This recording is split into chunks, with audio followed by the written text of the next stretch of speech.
UP में सियासतदारों की सियासत तेज़ हो गई है। दरअसल अब आरक्षण जारी हो चुका है और जो अपने आप को दावेदार समझ रहे हैं वो चुनावी मैदान पर हैं और अपनी अपनी गोटियां कहें कि सेट करने में लगे हुए हैं। यानी कि जो ज़मीनी तौर पर मेहनत है वो अपने आप को जो दावेदार समझ रहे हैं वो लोग अब चुनावी मैदान पर हैं। और इसी दरमियान हमारे साथ बातचीत करने के लिए एक युवा प्रत्याशी हैं जिन्होंने पिछली बार भी चुनाव लड़ा था। भले ही वो हारे थे लेकिन हार के बाद जो सीख मिलती है शायद वो कहीं उससे भी ज़्यादा, जीत से भी ज़्यादा बेहतर होती है। और इसी के साथ हमारे साथ बातचीत करने के लिए नईम खान हैं जो उनसे बातचीत करेंगे कि आखिरकार इस बार उन्हें कैसा जनसंपर्क में राय मिल रही है लोगों की, किस तरीके से मतदाता उनके साथ मिल रहे हैं और आ रहे हैं उनके साथ।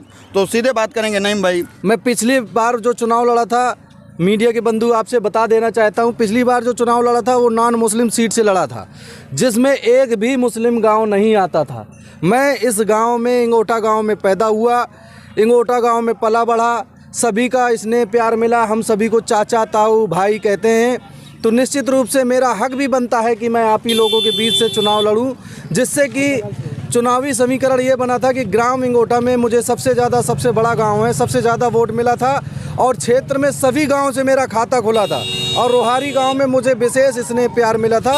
और निश्चित रूप से हम लोग काफ़ी आगे निकल के चुनाव प्रचार किए थे और कहीं ना कहीं निश्चित रूप से हमें ये सीख मिली कि हम चुनाव, इस बार जो जनता की राय थी कि नेताजी इस बार जनरल की सीट है, आपको चुनाव लड़ना है, और हम आपके मैदान में आए और निश्चित रूप से अखिलेश यादव जी का सिंबल लेके समाजवादी पार्टी से मेरा चुनाव लड़ने का इरादा है।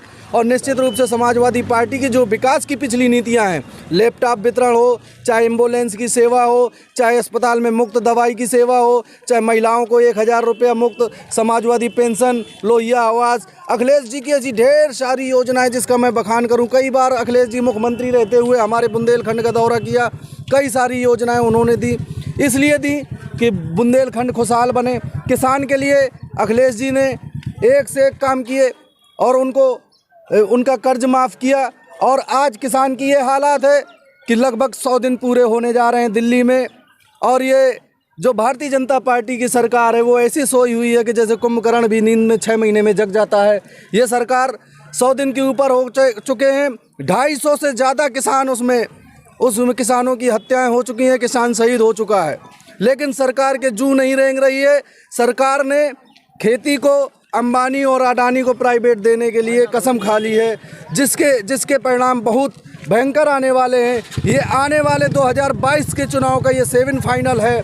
निश्चित रूप से मैं ये जानता हूँ कि वार्ड मेंबरी और प्रधानी और बीडीसी और जिला पंचायत में अगर आप लोगों ने भारतीय जनता पार्टी को सबक सिखा दिया तो ये बैठी हुई सरकार निश्चित रूप से कांप जाएगी और जानेगी गांव गली और खेत खली का। गरीब किसान नौजवान ये चाहता है कि रोजगार और किसानों का सम्मान चाहता है। इसी बात के साथ हम लोग समाजवादी के और अखिलेश यादव के काम को लेकर आप सबके बीच में आए हुए हैं। निश्चित रूप से आपको अखिलेश यादव जी की सरकार में और इस सरकार में तुलना करने की ज़रूरत है। जो सरकार बेहतर हो आप लोग उसका साथ देने की ज़रूरत है। जैसा कि इन लोगों का कहना है कि समाजवादी पार्टी ने जो काम किए हैं वो विकास से जुड़े हुए हैं, लेकिन भारतीय जनता पार्टी का भी यही कहना है कि भारतीय जनता पार्टी भी विकास के मुद्दे पर चुनाव लड़ती है। लेकिन हम इनसे ये जानना चाहेंगे कि आखिरकार इनके क्या मुद्दे हैं, इनको जनता वोट क्यों देगी, अपना वोट इनको क्यों दे, आखिरकार जनता के लिए ये क्या करेंगे, अपने व्यक्तिगत तौर पर बताएंगे और इनके जो पार्टी के लीडर हैं उनके तौर पर भी इनका क्या कहना है, इनको जनता क्यों चुने, आखिरकार क्या कारण है जो जनता इन्हें वोट देगी। निश्चित रूप से मेरा ये कहना है कि ज़्यादातर प्रत्याशी ऐसे होते हैं कि जो एसी रूमों से बाहर नहीं निकलते हैं और 5 साल नज़र नहीं आते। जिस तरीके से नीलकंठ नहीं नज़र आता है उस तरीके से कुछ प्रत्याशी नज़र नहीं आते हैं। चुनाव के टाइम पे ये लोग बरसाती मेंढक के तरीके नज़र आते हैं, जब चुनाव आ जाएगा टर टर बोलेंगे, चुनाव जाते ही ये कहाँ गायब हो जाएंगे, आपको ढूंढने पे भी नहीं नज़र आएंगे। तो हमारा ये मुद्दा है कि नौजवान आज बेरोजगार है, इनकी आवाज़ उठाने वाला कोई नहीं है। किसान आज बदहाल स्थिति में जी रहा है, महिलाओं के बलात्कार रेप की संख्या इस सरकार में बढ़ती चली जा रही है।